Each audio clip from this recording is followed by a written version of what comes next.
Hello aspirant, welcome to BPSC Gyan. तो आज है 3 फरवरी 2024 और आज का द हिंदू न्यूज़पेपर हम डिस्कस करेंगे। तो जैसा कि आप सभी को मालूम है कि हम न्यूज़पेपर आर्टिकल डिस्कस करने के साथ साथ ये भी समझ रहे हैं कि आखिर एक न्यूज़पेपर को पढ़ते कैसे हैं स्मार्ट तरीके से।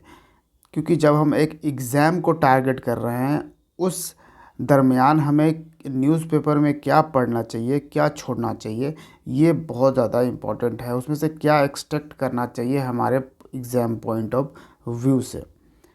ठीक है, तो ये चीज़ साथ में हम सीखते चल रहे हैं और वो बहुत ही इम्पोर्टेंट है। जैसे कि अब यहाँ पे आप न्यूज़ आर्टिकल अब फर्स्ट वाला देख सकते हो, Champai Soren sworn as the 12th CM of Jharkhand.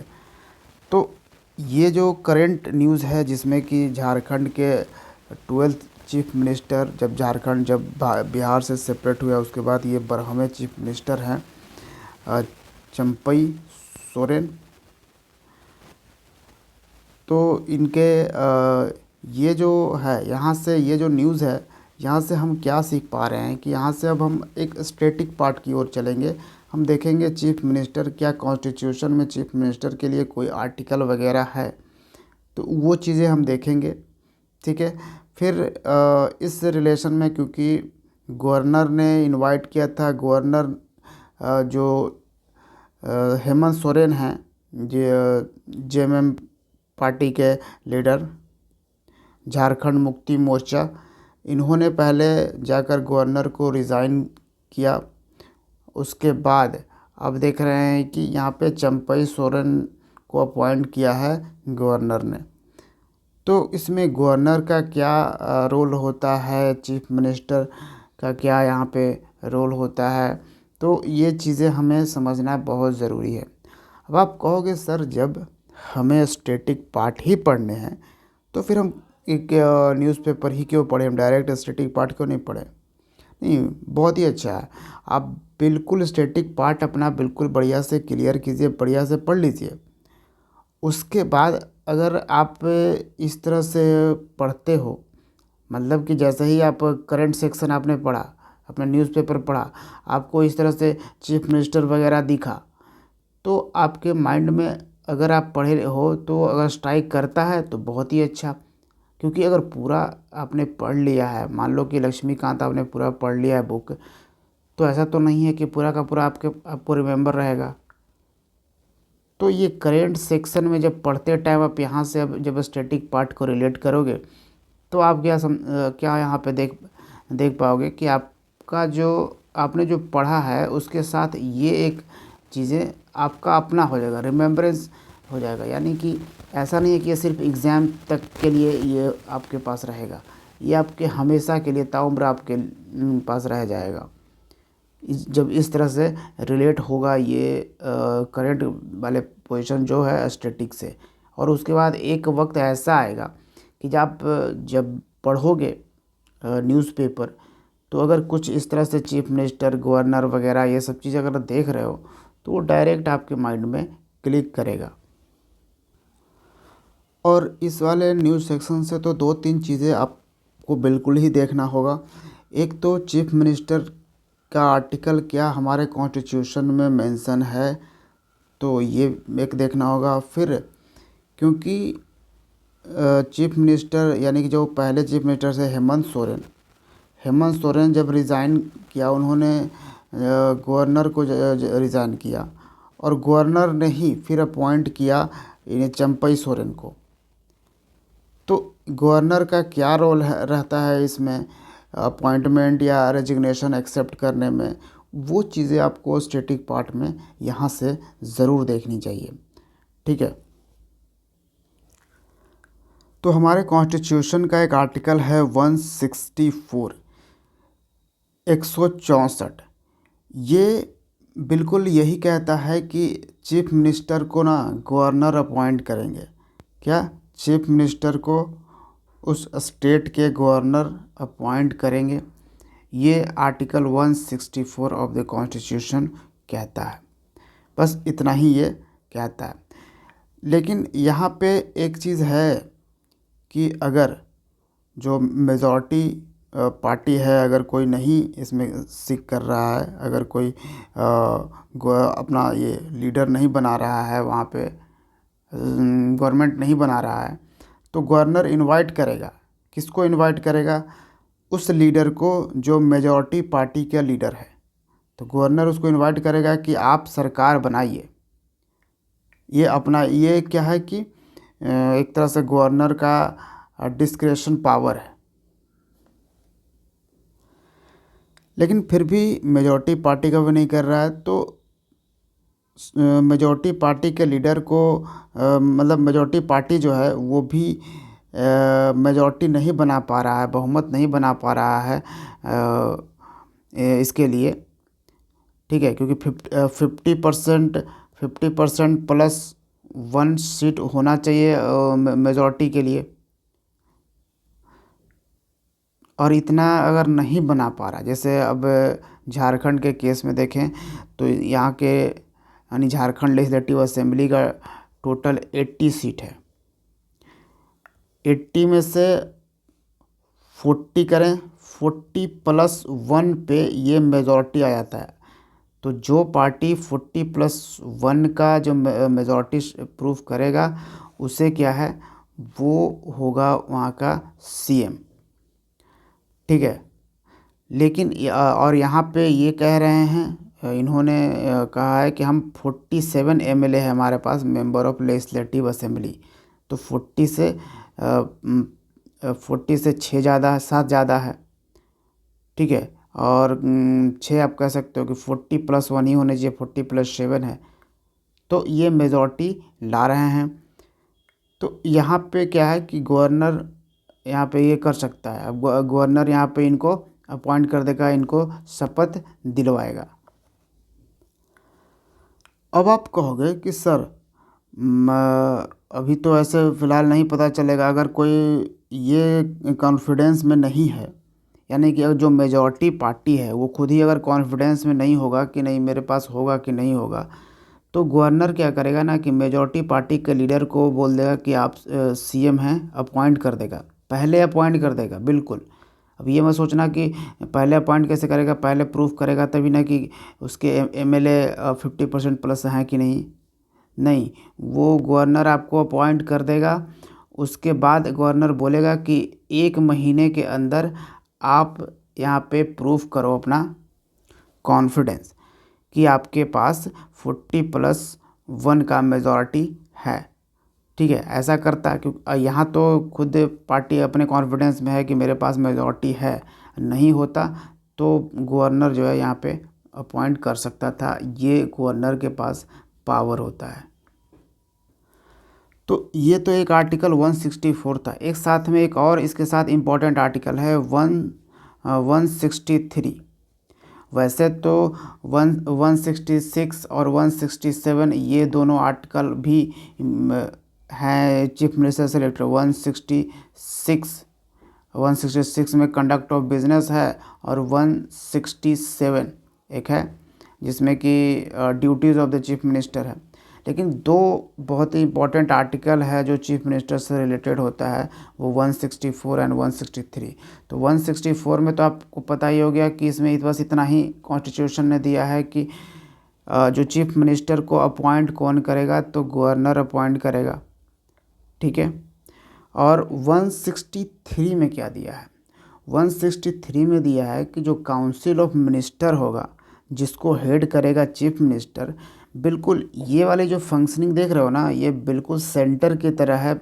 Centre में चीफ मिनिस्टर के जगह पे प्राइम मिनिस्टर हैं, और गवर्नर के जगह पे प्रेसिडेंट हैं, ठीक है। तो ये चीज़ें थोड़ा सा समझना। तो उसी तरह से 163 जो आर्टिकल है ये कहता है कि काउंसिल ऑफ मिनिस्टर जिसको हेड करेंगे चीफ मिनिस्टर, वो ऐड एंड एडवाइस लेंगे गवर्नर से अपने किसी भी फंक्शन को प्रॉपर करने के लिए, ठीक है। तो ये 163 और 164 बिल्कुल यहाँ से याद रखने हैं। आगे आते हैं, फिर देखते हैं। तो अच्छा, एक यहाँ पे इम्पोर्टेंट आर्टिकल निकल के आ रहा है, आपको देख सकते हो। Actor Vijay floats political party to contest Tamil Nadu assembly election in 2026। तो ये हैं विजय थलापति, ये आपको पता होगा, साउथ के बहुत बड़े एक्टर हैं, जो काफ़ी पॉपुलैरिटी है, इनको फ़ैन बेस काफ़ी है। तो ये एक पॉलिटिकल पार्टी इन्होंने बनाया है, और इस पॉलिटिकल पार्टी का नाम इन्होंने क्या रखा है, ये देखिए। ये इस पार्टी का नाम है तमीज़गा वेत्री कज़ागम। ठीक है, ये यानी कि TVK क्या हुआ, TVK, ये है इनकी पार्टी का नाम। इन्होंने नया पार्टी यहाँ पे ओपन कर दिया है। अब यहाँ से हमारे पढ़ने लायक हमारे पॉलिटी का सवाल आएगा। क्या सवाल आएगा, तो ये क्वेश्चंस आ सकता है कि ये जो पॉलिटिकल पार्टी फॉर्मेशन होता है, ये इलेक्शन कमीशन ऑफ इंडिया, ये ऑब्वियसली ये इलेक्शन कमीशन ऑफ इंडिया के पास जाएंगे, पॉलिटिकल पार्टी के लिए रजिस्ट्रेशन कराएंगे। तो आखिर कुछ तो रूल्स होता होगा कि इलेक्शन कमीशन ऑफ इंडिया कहता हो कि आप ये चीज़ फुलफ़िल करो तभी मैं रजिस्ट्रेशन आपके पार्टी को दूंगा। तो बिल्कुल ये ही हमें यहाँ से एक्सट्रैक्ट करना है कि पॉलिटिकल पार्टी का दर्जा देने के लिए क्या इम्पोर्टेंट है, क्या है, इस तरह का कुछ हमारे कॉन्स्टिट्यूशन में अवेलेबल है। और क्योंकि हम जानते हैं कि हमारे एग्ज़ाम में BPSC में पॉलिटिकल पार्टी से सवाल पूछता रहता है BPSC। ठीक है, कई बार मेंस एग्ज़ाम्स में इससे सवाल पूछा है, प्रीलिम्स में भी इससे सवाल पूछा है। तो आपको यहाँ पे कौन कौन सी चीज़ों पे गौर करना चाहिए। तो पहले तो पॉलिटिकल पार्टी के फॉर्मेशन का, कि अगर इस पॉलिटिकल पार्टी को रजिस्टर, जैसे मान लो कि हम लोग मिलकर, मान लो कि हम कुछ दोस्त मिलकर एक पॉलिटिकल पार्टी बनाना चाहते हैं, तो इसके लिए हमें क्या क्या चीज़ों की ज़रूरत होगी। तो पहले एक रजिस्ट्रेशन कराने के लिए इलेक्शन कमीशन का क्या रिक्वायरमेंट है, ये हमें देखना होगा। ठीक है, दूसरी बात, जब हम पॉलिटिकल पार्टी पढ़ रहे हैं तो हमें और क्या पढ़ना होगा, यहाँ पे हमें पढ़ना होगा कि नेशनल पार्टी का दर्जा देने के लिए, नेशनल पार्टी होने के लिए क्या लगता है, क्या क्राइटेरिया है। फिर थर्डली, स्टेट पार्टी होने के लिए क्या क्राइटेरिया है। ठीक है, ये 3 चीज़ें बहुत ज़्यादा इम्पॉर्टेंट है। इन 3 चीज़ों को आपको कंफर्म होना चाहिए। उसके बाद जब आप ये चीज़ें करोगे तो उसके बाद आपको थोड़ा थोड़ा आइडिया हो जाएगा, तब आप क्या इसमें पढ़ोगे, रीजनल पार्टी के बारे में। ठीक है, तो पूछा जाता है कि कई क्वेश्चंस इस तरह से BPSC पूछ चुका है कि जो रीजनल पार्टी है वो नेशनल इंटरेस्ट को नहीं देखती है, बल्कि अपना अपना खुद का इंटरेस्ट देखती है। रीजनल इंटरेस्ट पे ज़्यादा गौर करती है बजाय नेशनल इंटरेस्ट की। तो इस तरीके से तो क्या होगा कि नेशनल इंटीग्रिटी पे ये खतरा होगा, नेशनल यूनिटी पे ये खतरा होगा। तो इस तरह का सवाल, इसको डिस्कस करें, ये बोलता है, या फिर एनालाइज करें, ये इस तरह से आपको BPSC देगा। आप जब प्रीवियस ईयर्स पेपर देखोगे तो आपको सीधा सीधा दिखेगा।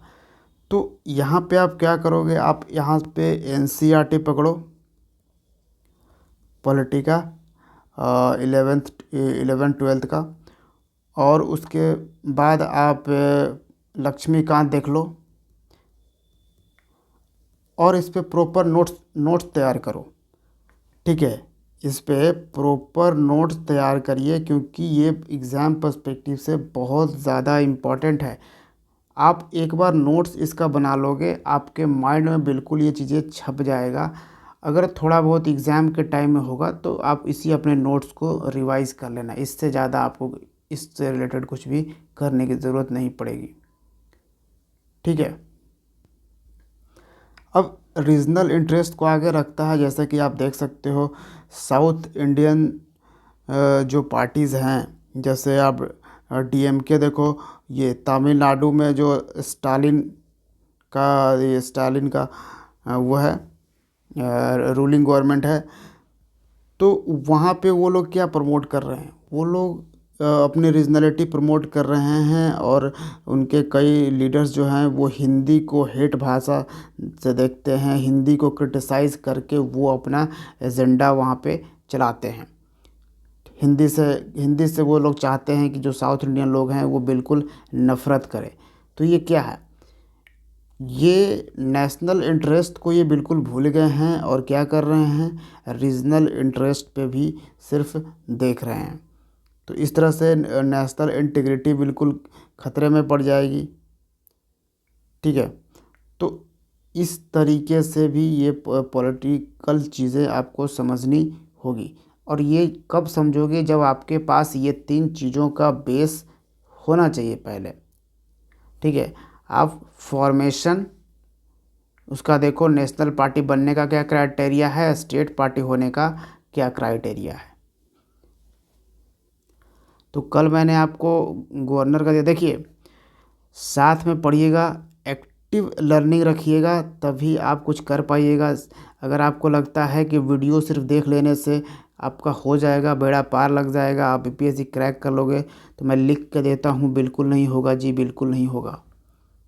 वीडियो आप दिन भर कितना भी वीडियो देखते रहो, जब तक आप अपने बुक्स को नहीं देखते हो, अपने बुक्स में नहीं पढ़ते हो, आपका ये होना बहुत ही मुश्किल है।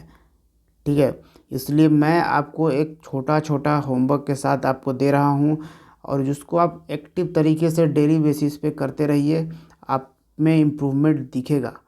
ठीक है, और एक टाइम ऐसा आएगा जब आप में खुद ही वो चीज़ें आ जाएगी, और आप खुद से वो सब पढ़ना शुरू करोगे। क्योंकि आप ये देख लो कि सिर्फ वीडियो देख लेने से किसी का नहीं निकला है, ये चीज़ ध्यान रखो। जब तक आप कुछ करोगे नहीं, लिखना बहुत ज़रूरी है, एग्ज़ाम लिखने का ही है, लिखने का ही और पढ़ने का ही है, सिर्फ वीडियो देखने का एग्ज़ाम नहीं है। एक ये न्यूज़ आ रहा है, Congress should apologise for remark on separate nation. अब ये देखिए, एक तरह से यहाँ भी पॉलिटिकल पार्टी के रीजनल चीज़ें आ रही है कि वहाँ की पार्टी बोल रही है कि हमारा जो पैसा है, सेंट्रल गवर्नमेंट उसको साउथ वाले के पैसे को नॉर्थ में डिस्ट्रीब्यूट कर रहा है। तो एक टाइम ऐसा आएगा कि हम भारत से अलग होना चाहेंगे, ये कहा है।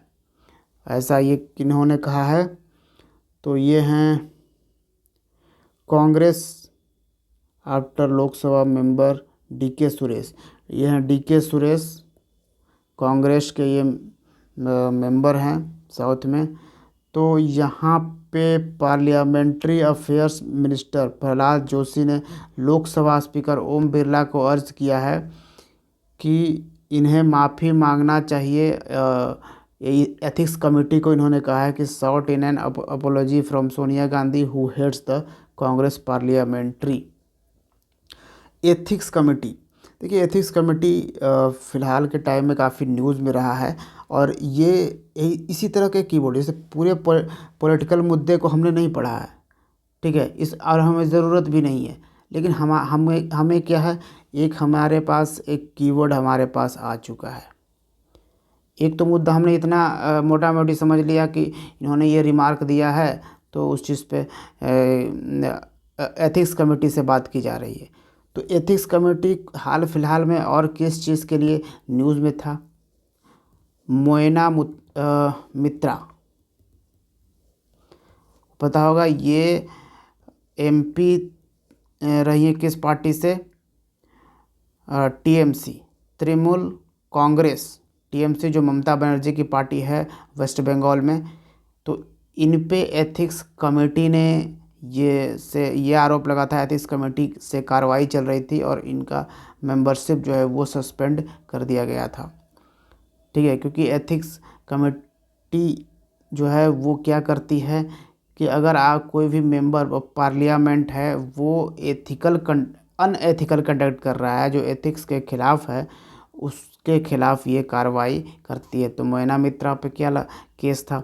ये केस था कि इन्होंने अपना जो आईडी है, यानी जो एमपी का पार्लियामेंट का आईडी है, वो किसी और को दिया था क्वेश्चंस अराइज करने के लिए।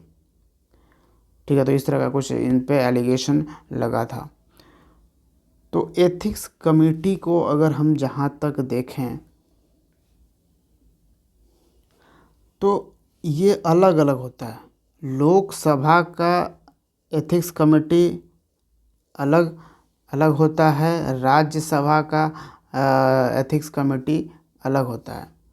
ठीक है, अगर एथिक्स कमेटी के ऑर्गेनाइजेशन कॉन्स्टिट्यूटेशन का अगर देखें तो ये सबसे पहले 2000 ईस्वी में कॉन्स्टिट्यूट किया गया था।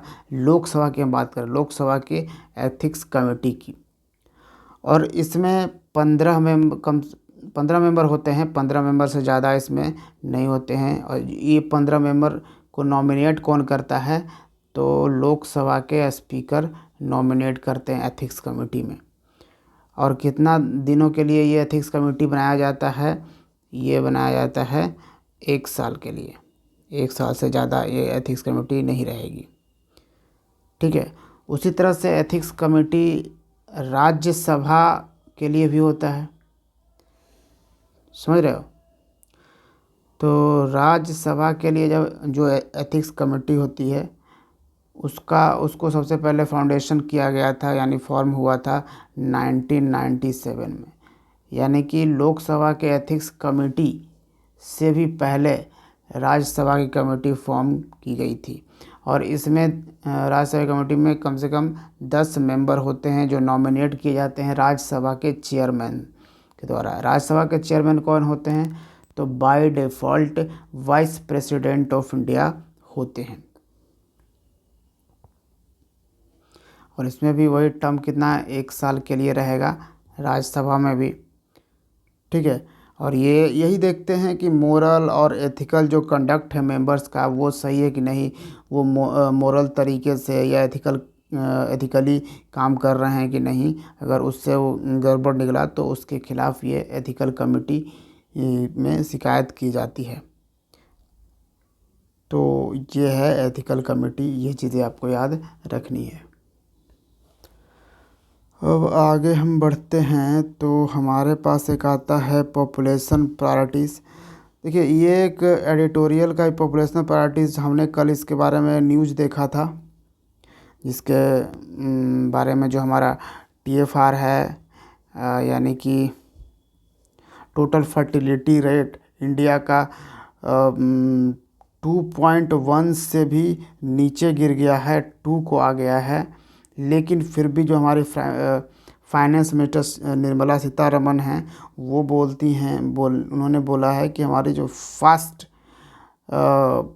इंक्रीजिंग जनसंख्या है, पॉपुलेशन है, उसके लिए हम कमेटी बनाएंगे उसको देखने के लिए। ठीक है, उसको कैसे कंट्रोल वगैरह किया जाए।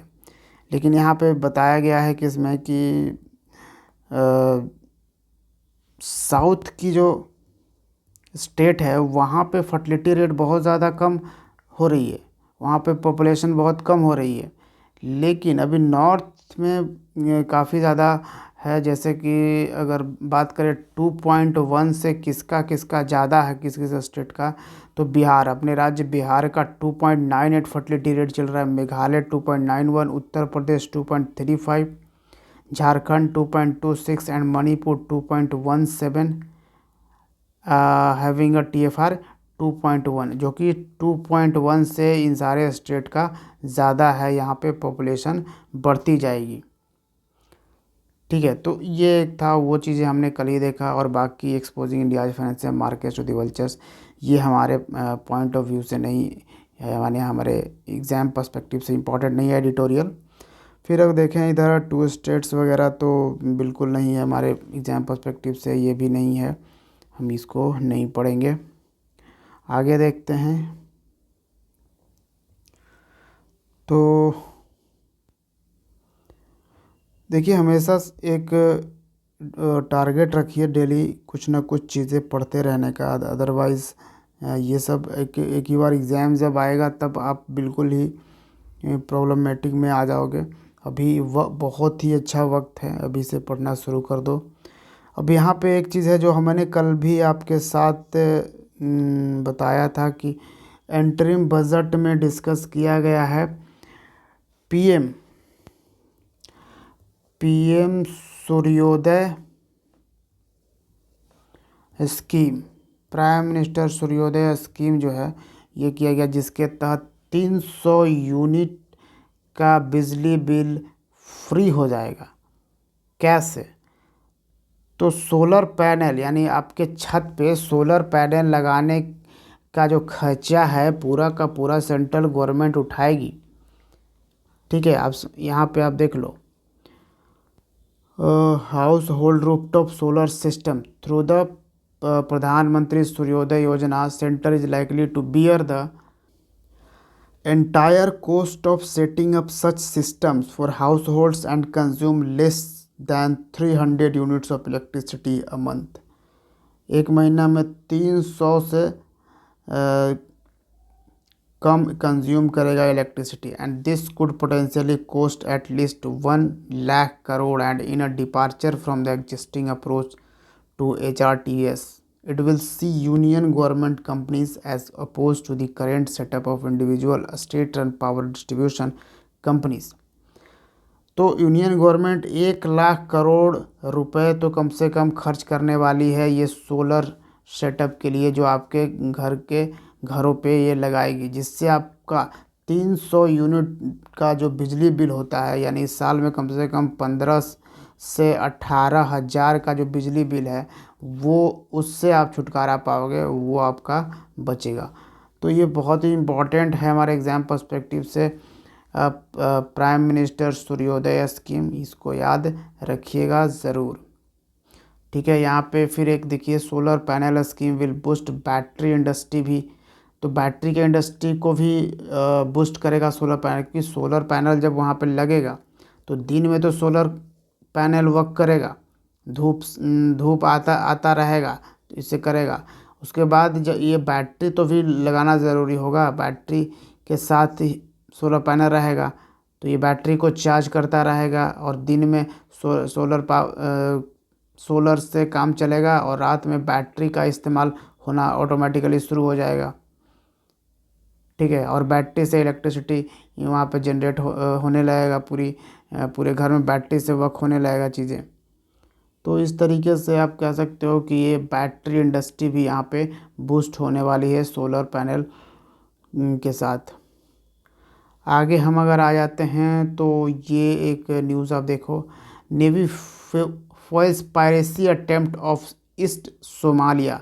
सोमालिया के ईस्ट में फिर वही सब समुद्री लुटेरे वगैरह थे, एक शिप को लूट रहे थे, तो इंडियन नेवी ने सबको बचा लिया। 8 जिसमें पाकिस्तानी, 11 ईरानियन थे, इन सबको इंडियन नेवी ने बचा लिया। तो यहाँ से हमें क्या पढ़ना है, ज्योग्राफिकल पॉइंट ऑफ व्यू से हमें इसकी ज्योग्राफी जाननी है, बहुत इम्पॉर्टेंट, कि सोमालिया है कहाँ पे भाई, और सोमालिया के ईस्ट में क्या आता है, कौन सा समंदर है, यही तो इम्पोर्टेंट है यहाँ पे।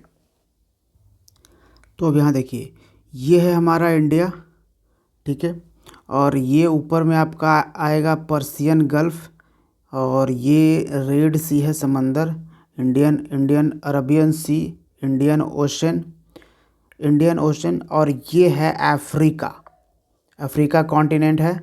अफ्रीका कॉन्टिनेंट का ये जो पोर्शन है ईस्ट वाला, ये पोर्शन आप देख रहे हो, इस पोर्शन को क्या कहते हैं, हॉर्न ऑफ अफ्रीका। ठीक है, हॉर्न ऑफ अफ्रीका में ही देखो, यहाँ पे ये कंट्री है सोमालिया, यहाँ से ये बिल्कुल यहाँ तक ये बॉर्डर आता है। तो इसके नॉर्थ कोस्ट में नहीं बल्कि ईस्ट कोस्ट में कहा जा रहा है कि ये लुटेरों ने लूटा है, यानी कि इस वाले कोस्ट की बात यहाँ पे करी जा रही है। ठीक है, और ये आपका यहाँ पे इसी में इंडियन ओशन में इस सेशेल्स कंट्री मिलेगा, समझ पा रहे हो, ये है यहाँ पे गल्फ़ ऑफ एडन। कुछ टाइम पहले आपने देखा था गल्फ़ ऑफ एडन में ही यहाँ से गुजर रही थी शिप, इस पे सोमालिया के ही लुटेरों ने लूटा था, उसको भी इंडियन नेवी ने नाकाम कर दिया था। तो ये हॉर्न ऑफ अफ्रीका में आपका सोमालिया आ जाता है, एथोपिया आ जाता है, जिबूती और एरिटेरिया। ठीक है, मेनली अगर देखें मेजर जो है यही चार हैं, यही चार एरिटेरिया, जिबूती, एथोपिया और सोमालिया, ये पार्ट हैं हॉर्न ऑफ अफ्रीका का। ये एक तरह से आप देख सकते हो ये पेनिनसुला है, वाटर थ्री साइड वाटर से घिरा हुआ, जिस तरह से हमारा जो कंट्री है थ्री साइड वाटर से घिरा हुआ, इस साइड इस साइड इस साइड, तो हम इसको क्या बोलते हैं, पेनिनसुलर इंडिया इस वाले पार्ट को बोलते हैं ना। उसी तरीके से आप यहाँ पे आप देख सकते हो कि ये भी पेनिनसुला है ये अफ्रीका का। तो यहाँ पे मेन जो मेजर कंट्री यहाँ पे आप दिखेगा एरिटेरिया, जिबूती, एथोपिया, सोमालिया। साथ में कुछ कुछ पार्ट आपको दूसरे के हैं, जैसे केन्या के भी कुछ पार्ट इसमें आ जाते हैं, सूडान, साउथ सूडान, युगांडा, ये सब के भी कुछ कुछ पार्ट, इधर वाले थोड़े थोड़े पार्ट आप सबके ईस्ट वाले पार्ट थोड़े थोड़े आपको इसमें हॉर्न ऑफ अफ्रीका में इंक्लूडेड मिलेंगे।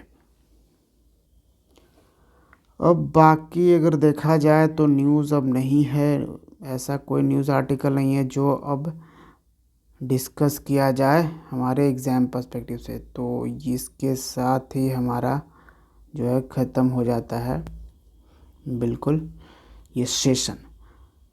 तो उम्मीद है आपको पसंद आएगा और होमवर्क ज़रूर कीजिएगा। मैं जानबूझकर डेली अब एक चीज़ छोड़ रहा हूँ जिससे कि आपको हैबिट बने, आप बुक पलटने का, बुक देखने का, बुक से पढ़ने का। ठीक है, ऑनलाइन पढ़ने से बहुत ज़्यादा इम्पोर्टेंट है बुक भी देखा करिए।